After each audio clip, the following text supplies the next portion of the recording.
Just eating. Hey, well, it's a little after 7, so It's warm. what do you say we get started?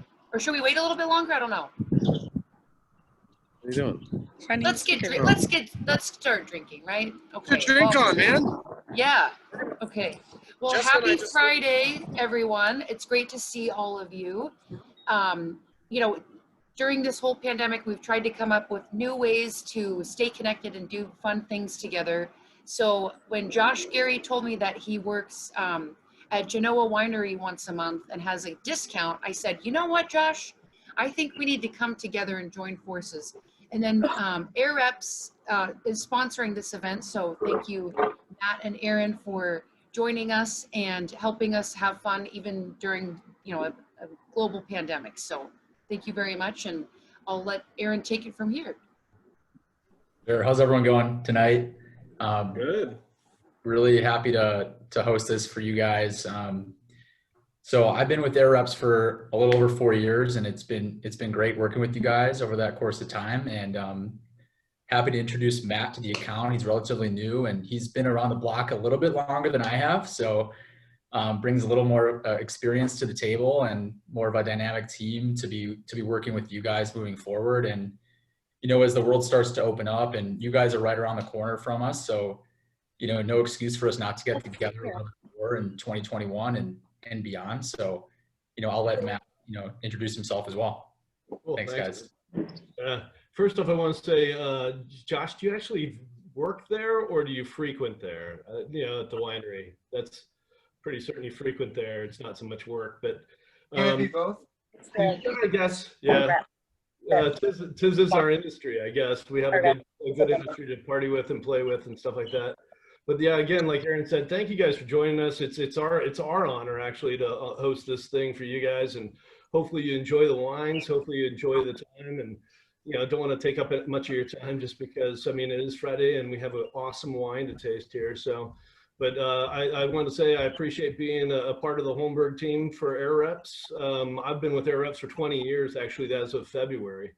So really excited. I was with our engineering department for 5 years, and post-COVID, they said, hey, let's get more feet out on the street and get some of our more senior guys back out doing more work than just engineering. So I'm happy to say that I'm back out and doing more real work and project-specific applications. So looking forward to working with all you guys in the future. So thank you, Aaron, for the introduction, and thank you guys for, you know, the ability to work with you guys. So I don't want to take any more time. Let's drink some wine. Thanks for the booze, man. Yeah, it sounds good to me. Cheers. Happy Friday. Cheers. Cheers. Kelly? I have to figure out. To see people. Jason. Hey, Jay. Ready? Okay, well, now I'd like to introduce Derek, and he is with Genoa Cellars. Well, hey, everybody. Somebody give me a thumbs up so I know you can hear me. All right. Well, welcome. Yeah, I appreciate the opportunity to be here, and I, of course, thank you for your business as a very small winery here in Washington, where we're delighted to be able to do these kind of events and hopefully win a few fans over from this little talk here. So I got a few things that I'll talk through here. I'll talk a little bit about the winery. We're a very small winery, so you know, our story may or may not be interesting to folks. I'll go through it though. We have a kind of a unique brand. I'll talk a little bit about that. I'll talk a little bit about, of course, about the wine and the other wines that we have. But one of the things I thought I'd do first of all is, you all look like you're pretty probably versed in opening bottles of wine, but I find often, especially when I'm in a restaurant or something, that oftentimes people really struggle with opening a bottle of wine. My wife was at I think it was one of the theater plays, and they were at a pre-function event not too long ago, and there was some poor gal who was just struggling endlessly opening a bottle of wine, and you know, my wife's done a few of them, so she stepped up and grabbed the corkscrew and offered to open it for her. And I realized that, you know, there's a lot of people who may struggle with this, so let me just go through that. It's maybe it's simple, maybe it's not, but I'll talk a little bit about it. First of all, one of the things that you want to do is you want to have a corkscrew like this. So this is called a hinged corkscrew. This guy right here is a hinge, and I'll tell you why it's important in a minute. It's got the corkscrew here. It's got a little knife, a serrated knife here that you can use to open the cap or the foil that's on the wine. So I've already done that with this bottle. But you want to make sure that you get the wine or the corkscrew right in the middle of the cork. It's not so important with a newer bottle of wine. It's very important with an older bottle of wine. If you have a bottle of wine that's been sitting 5, 10, 20 years, you want to make sure that you get the corkscrew right in the middle of the bottle, right in the middle of the cork. You can see there. If you don't, and if it's an older bottle, you're more likely to break that cork, especially if it's been stored upright and the cork is dry. You're going to start to struggle to get that cork out.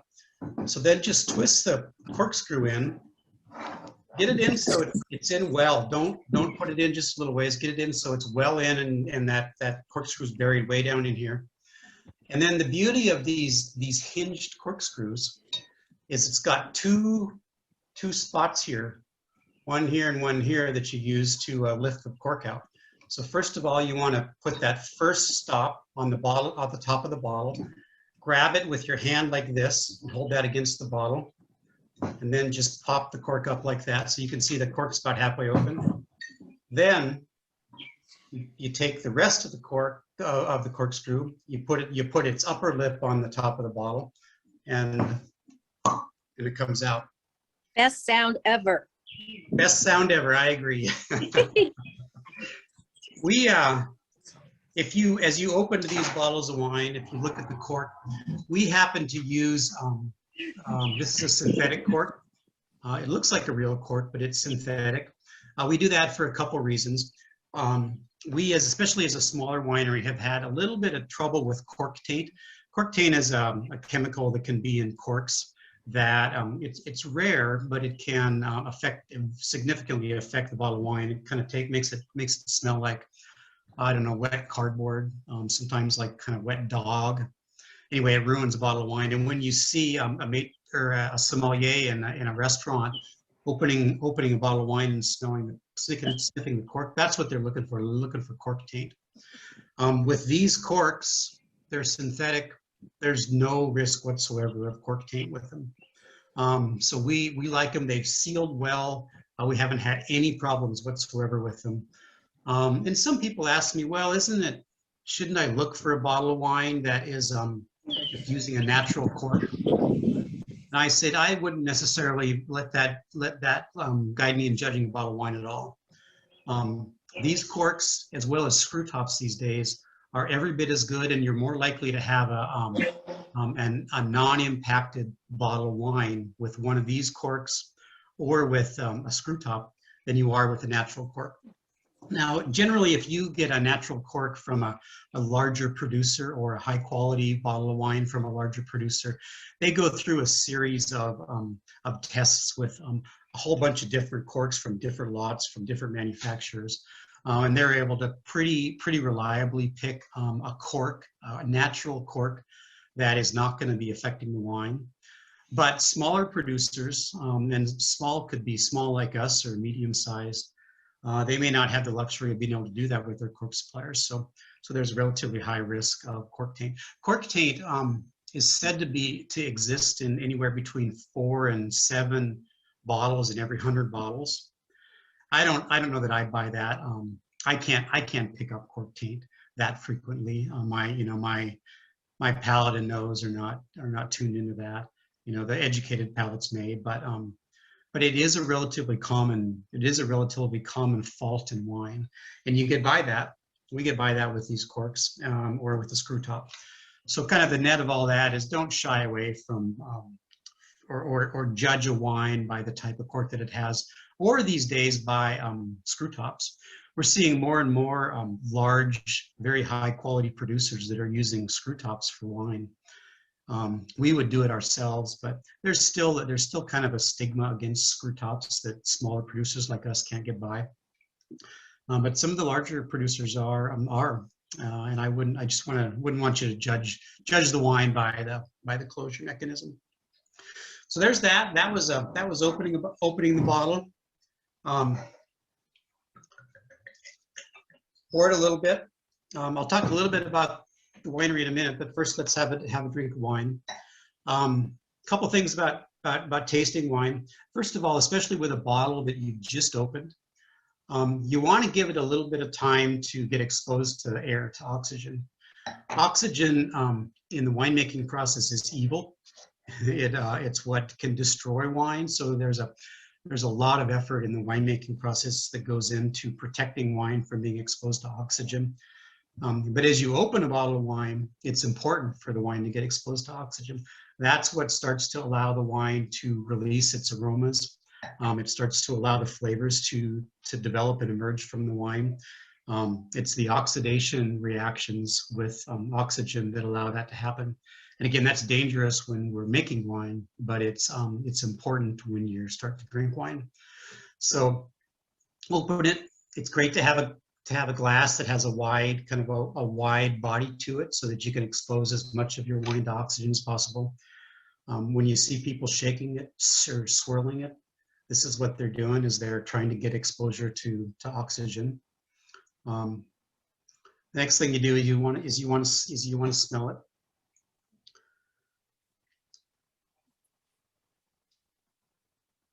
And you just, I don't have the greatest nose for wine. Other winemakers have better noses. I can pick up some of the common faults, but you're going to get a little bit of a sense from the nose that helps kind of guide you in what you should expect when you drink it.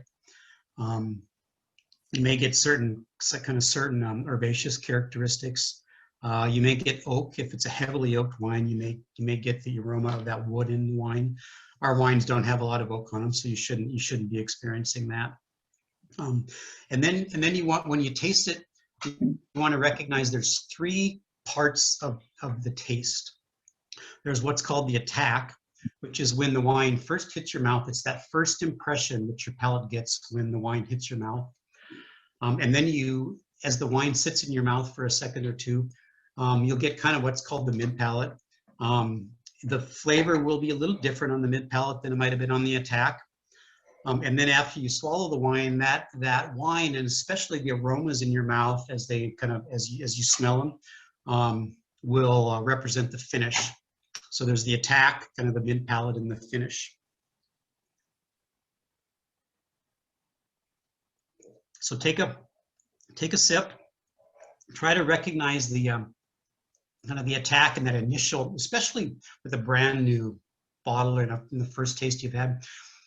Kind of get a load of what the attack is, what that initial impression on your palate is, and then pay a lot of attention to what the finish is. To me, this one has kind of, especially in the mid palate, it has that emerging almost acidity characteristic of Sangiovese. And I'll talk a little bit about that in a minute, but that's the beauty of this wine right here, is that mid palate and that kind of emerging acidity. It's what makes it such a great food wine.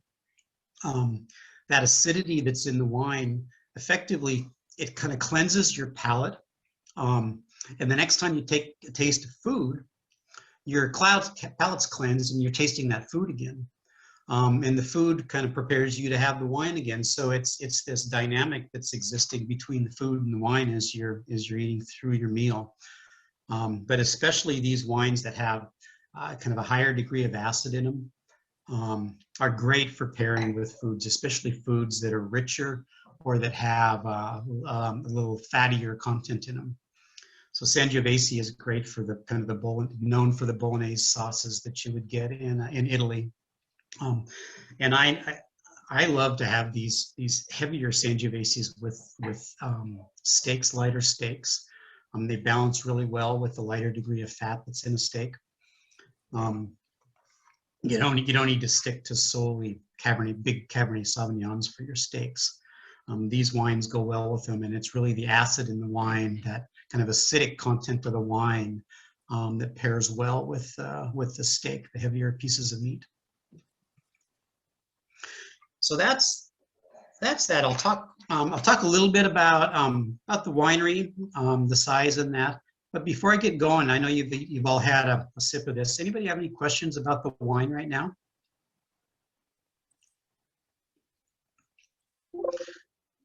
All right, so I'll talk a little bit about the winery here. Oh, I have a but- question on how did you get started?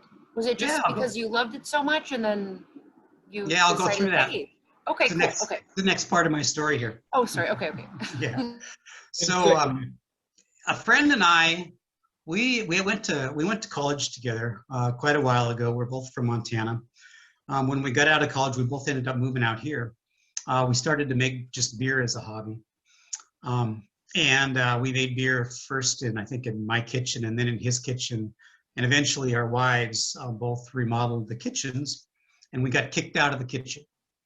So we didn't make beer anymore because we couldn't make it in the kitchen. And we decided to move to the garage and try our hand at winemaking. So we started with, I think the first year was probably 10 gallons of wine.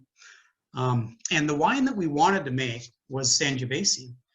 Sangiovese it's a grape from Italy. It's the grape that you would find in a Chianti or in a Brunello. So one of the most planted grapes in Italy is Sangiovese. We found and have found since then that it grows really well and produces really well in Washington. But at that time, and even still, there's not a lot of Sangiovese that's available in Washington, or even from the U.S. vineyards.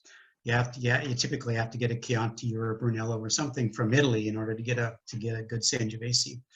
So we wanted to try Sangiovese. We got a hold of some grapes from a great vineyard who we still work with on Red Mountain. Our first year, we made a little bit of wine, and lo and behold, it turned out. And over the course of several years, just working as amateurs, we kind of grew our production. We grew I think our sophistication and our knowledge of the winemaking process. And that kind of happened as both of us are engineers. So it wasn't just about drinking the wine, but especially for me, it was about, what is it that's going into the process for making the wine.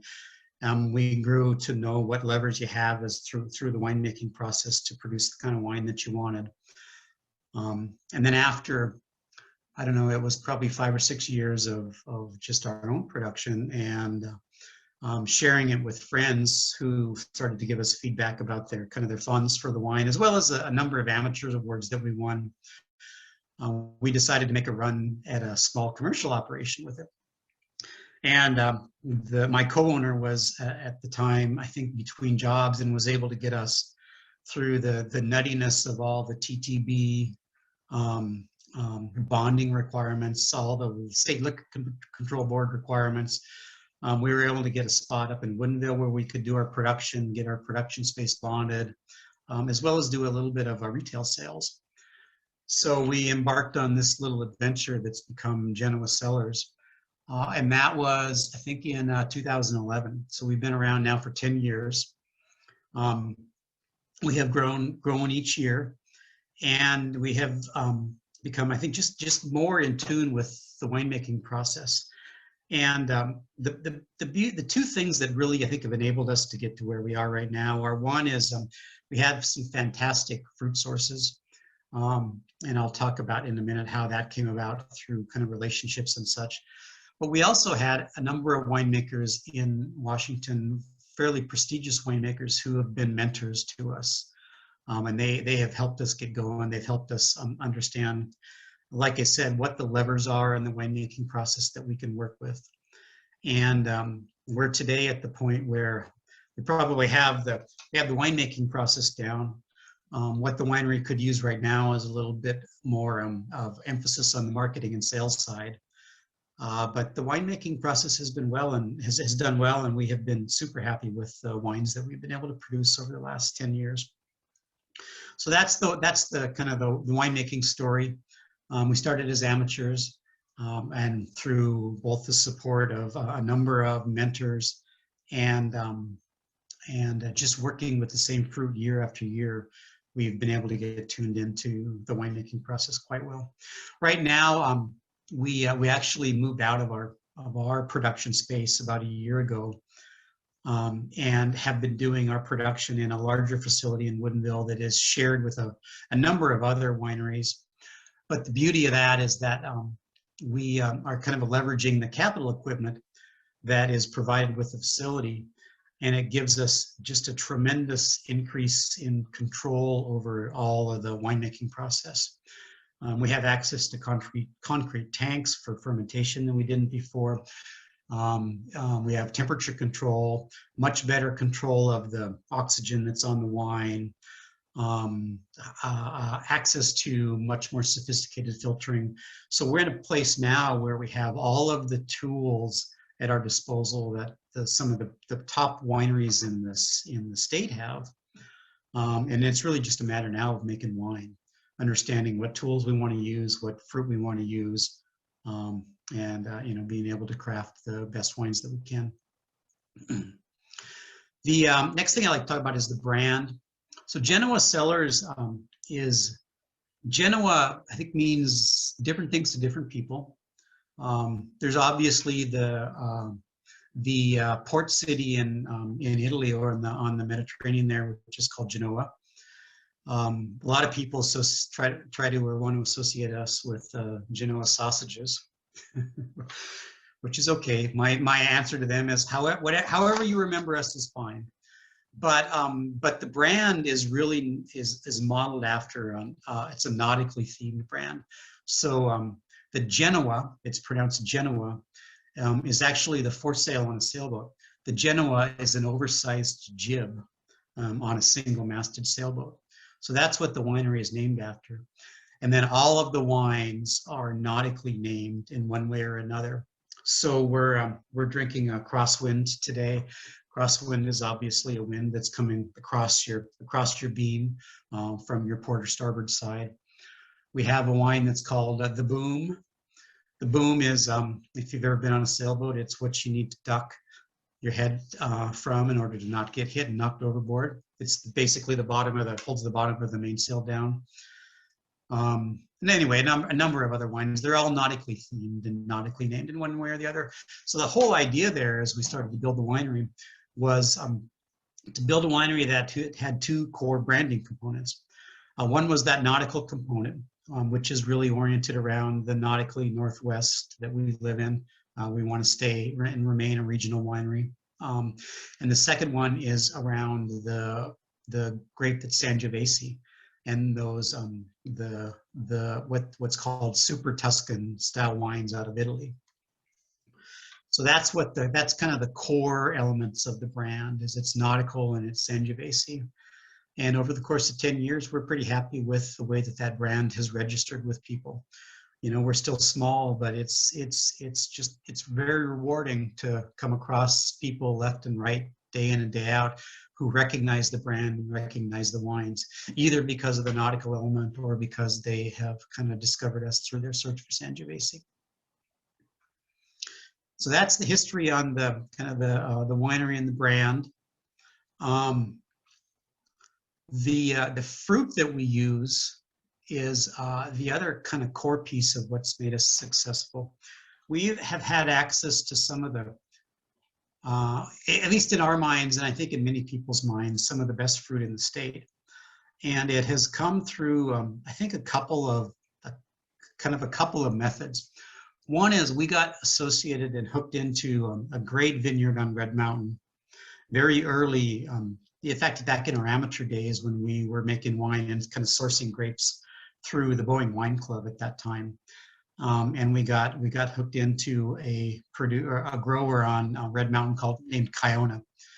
Kiona has a large, his father was one of the two founders of Red Mountain who took kind of a leap of faith and planted some fruit on the side of this mountain over just outside of the Tri-Cities that has turned out to be one of the most renowned vineyard locations in the state. It's the most expensive fruit that you can get in the state and some of the most sought after fruit. We're able to get access to it very early and have maintained relationships with the owner of Kiona such that we have access to some of their great fruit. And then as we grew beyond that, it's largely a relationship business here. If you're in California, the vineyard winemaker relationship is all about contracts and such. Here, it's very much a handshake relationship business. And there are several vineyards that we wanted to have access to fruit from, where we just built relationships over the years. Every year we take them a bottle of wine. We wanted them to understand that we would represent their fruit well, and that the name and the prestige that had come from their vineyard through other growers was going to be kind of respected and maintained with our brand. And it worked out. We have fruit now from another Red Mountain vineyard called Ciel de Cheval, which you may or may not recognize, but it's one of the top, most sought after vineyards in the state. And it's very hard to get fruit from. And it was purely a matter of taking him some of our Sangiovese year after year. And eventually one year he called us and said, "Hey, somebody just backed out of their contract. Would you guys like some Sangiovese? I'm happy with what you've been doing with it." We said, "Yeah." And we took it. And then, the relationship's built. He's happy with what we're doing with his fruit. And that's kind of how the business has grown for us. And that's how we've come across these sources that we're so lucky to have. Let's see. One other thing I wanted to do was the wine that I just poured here was a bottle that I obviously just opened. I have another glass from a bottle, if you can see there, that is almost empty. We opened that bottle here at home, I think on Tuesday, maybe Monday. So it's been open for several days. And I struggle with the fact that a lot of people are so hung up on needing and wanting to drink wine the day they open it or the day after they open it. And I just don't buy that.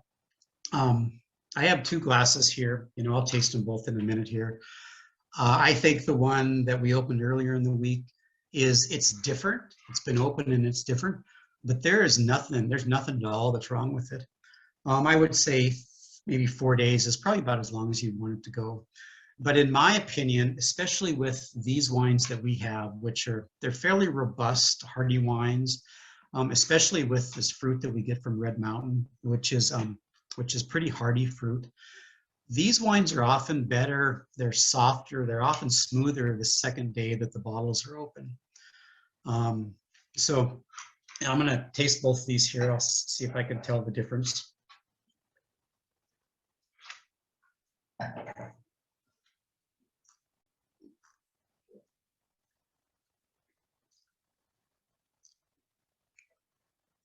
So that was the one I just opened today. And I get the thing that really strikes me about it is there's a nice balance of acidity in it. And Sangiovese, which is the core part of that wine, is a relatively acidic grape. That acidity is, it kind of just lingers on the back edges of my tongue with that wine. And I'm gonna guess that as I drink this one that has been open for a couple days, the acidity on it is probably gonna be a little softer, probably be a little smoother.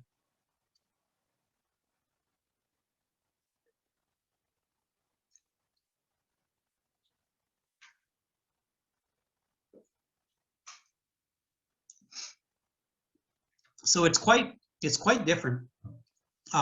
If you're familiar with Cabernet Sauvignon, this has about, I think, 25% Cabernet Sauvignon in it. As I drink that second one, the kind of those dark fruits from the Cabernet Sauvignon, they're a little more prevalent on kind of the attack in the mid palate, like I talked about earlier.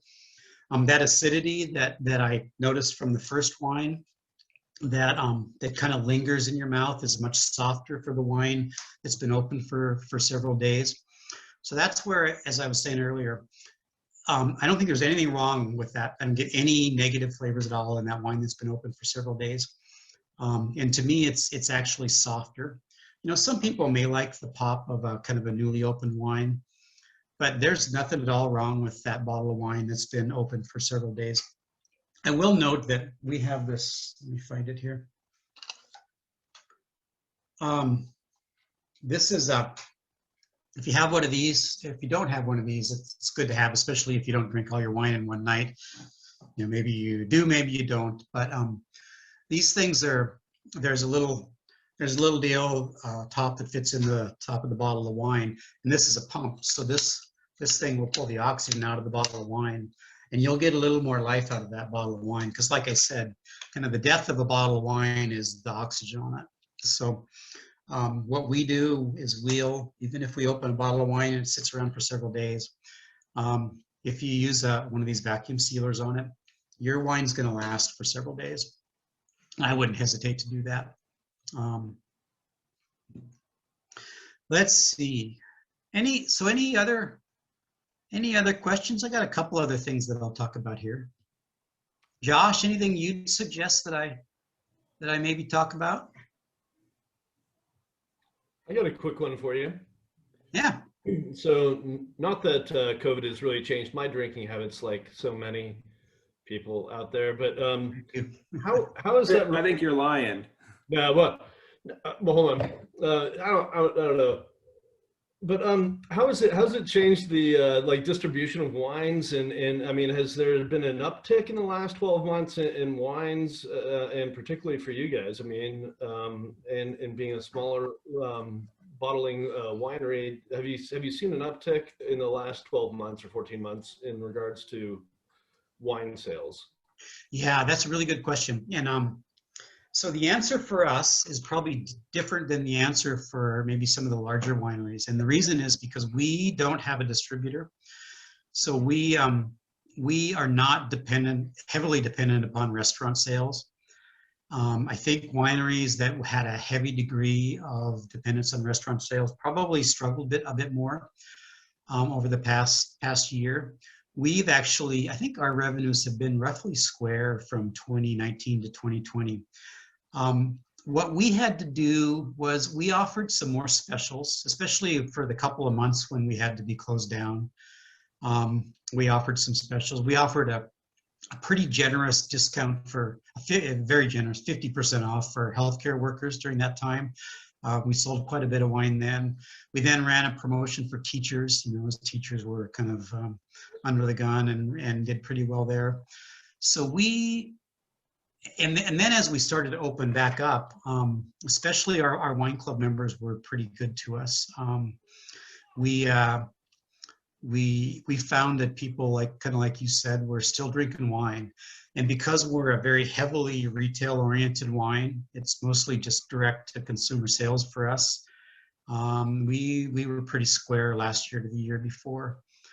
We have a few restaurant accounts, and they struggled. Yeah, we didn't deliver as much wine into them, but we did pretty well. We did pretty well last year, better than I would have expected.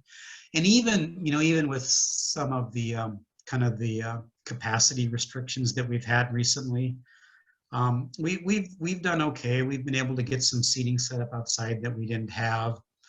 And again, we've been lucky to have a wine club that is just super fond of our wines. And when they couldn't get out, they kind of turned to us and looked to open our bottle of wine night after night. So yeah, so we were pretty lucky. And I would say that's probably true of most of the smaller wineries that I've talked to. There aren't many that were kind of in our space that we're familiar with that struggled this last year. Most of them did pretty well because of their direct to consumer focus. I hear you're going to run a 50% off for mechanical contractors. We might. 2-case minimum. I like that. Done. Yeah. Sign me up. We are essential workers. So Absolutely. Yeah. Hey, Derek, I've got a question too. Yeah. You spoke about where you got your grapes from. Could you speak to the latitude that we have here in the Pacific Northwest? Because I've heard a bit about the kind of terrain, or I guess you'd call it terroir, right? That we have around the few states around us. Could you speak to that a little bit? Yeah. So let's talk first about just within Washington. So first of all, you may or may not know this, probably do, but most or all of the grapes are grown on the other side of the state. There's very little that's grown here in Western Washington, and if it is, it's usually some kind of a hybrid grape that I'm not very fond of. It's not the wine that you would purchase in a store. So the fruit all comes from over in Eastern Washington, where they have enough heat through the year. I'll talk for a minute about kind of the way that we gauge heat in an area. It's kind of an interesting sideline. Heat in an area in a growing area is gauged by what's called degree days. So degree days are it's a number that adds up day by day, and it's based on the number of degrees that the temperature gets over. Oh, I forget what it is. Maybe 60 degrees. So if it gets up to 90 for a day, you get 30 degree days from that day. And if the next day it's 100, you get another 40 degree days. And those degree days accumulate through the year. And that's how we understand how warm a growing area is.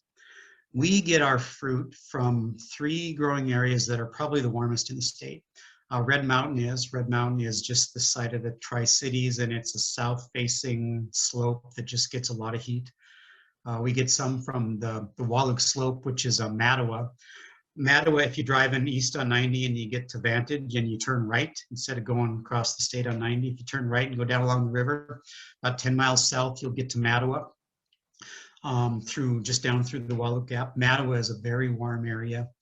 And the other area is Walla Walla. Walla Walla gets quite a bit of heat as well.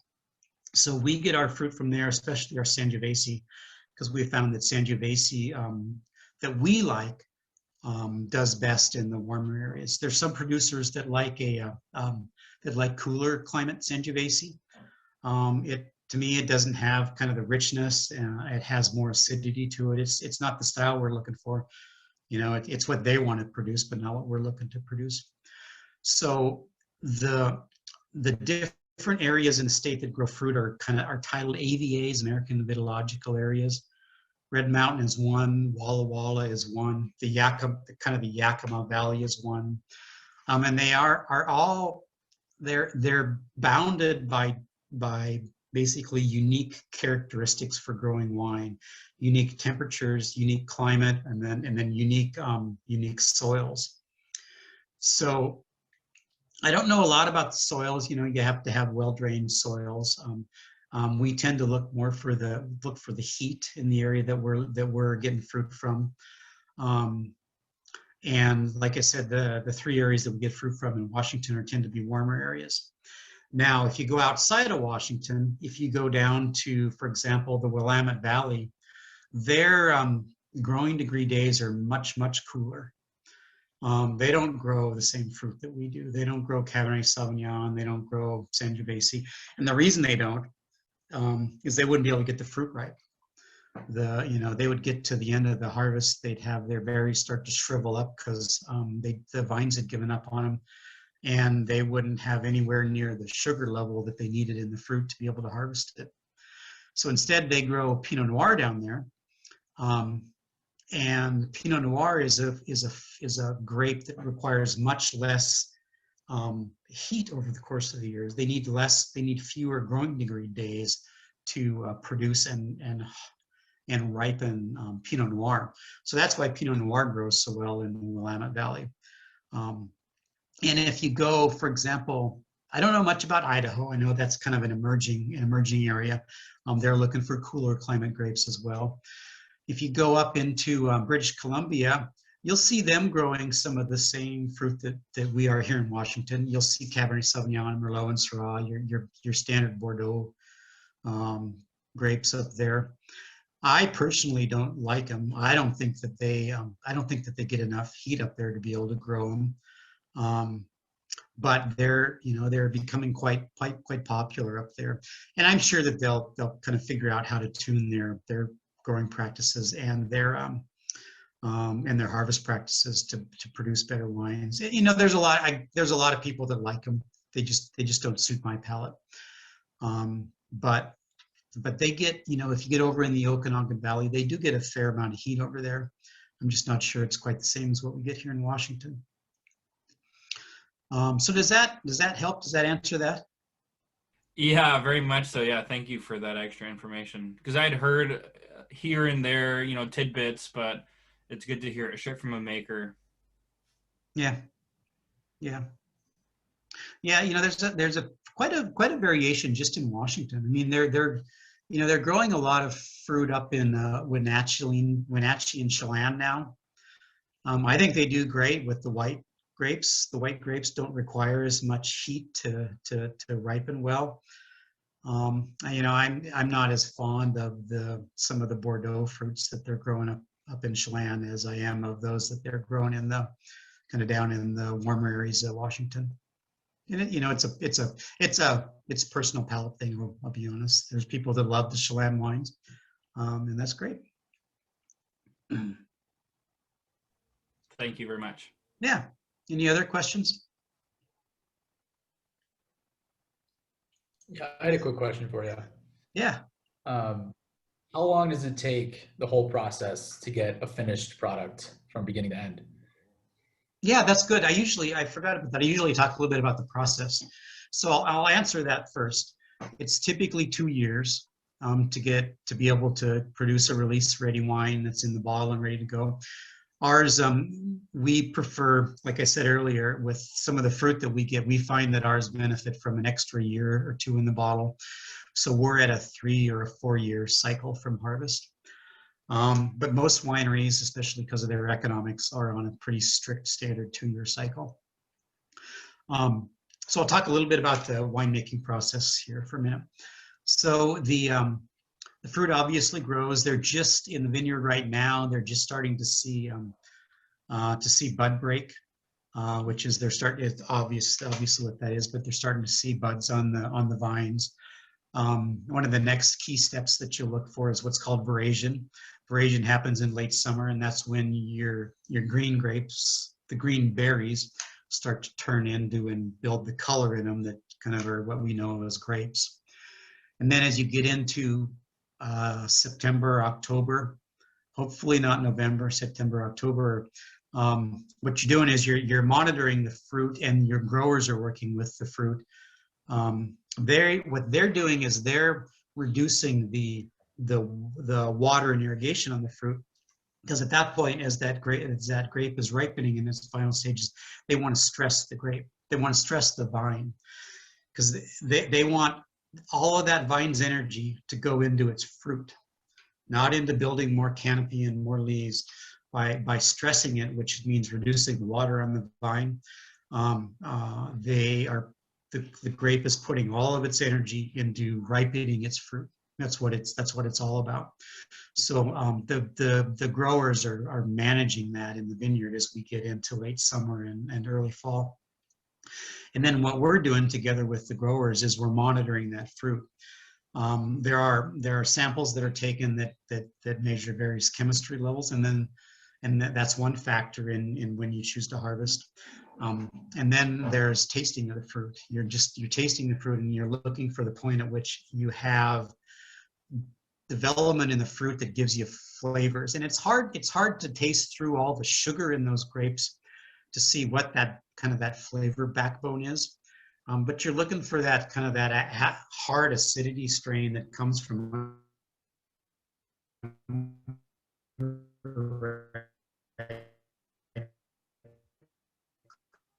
grapes to have dampened out. And you start to kind of get tuned into harvest. So you're looking at the kind of the chemistry levels in the grape, and you're looking at the fruit, and determining when you're going to harvest. I'm getting a note saying my internet connection's wimpy, so I hope that I'm still coming through. That's that you broke up. So then you make a decision to harvest the fruit. Fruit gets picked. We're lucky that we still have enough pickers in Washington. Hey, Derek, I think we're losing you. Come back to us. Oh, shoot. Come on, Derek. Come on. No. Derek. You got this? Yeah. Derek. It's a great face, though. Yeah, it's, We're rooting for you.